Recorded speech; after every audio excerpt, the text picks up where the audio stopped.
Hello guys, तर ऑफिसचं काम आज लवकर आवरून मी आली होती डायरेक्टली केक शॉपमध्ये. कारण की आज होता माझ्या भावाचा बर्थडे. केक तर घेतला बट वाईफ ड्युटीज तर आहेतच.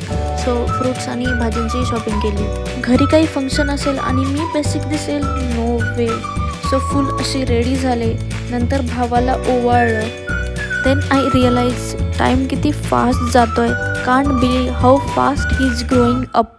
असं वाटतं की कालच तर टीव्हीच्या रिमोटसाठी भांडत होतो and now today he is a mature person.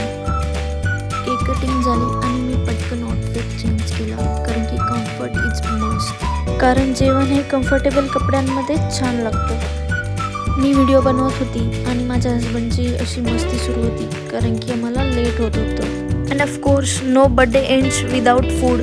So आम्ही गेलो हॉटेलमध्ये डिनरसाठी, जिकडे की आम्ही खाल्लं छान असं मसालेदार चिकन, जे की खूप जास्त टेस्टी होतं. आणि येताना ॲज युजल पुण्यातील ट्रॅफिक.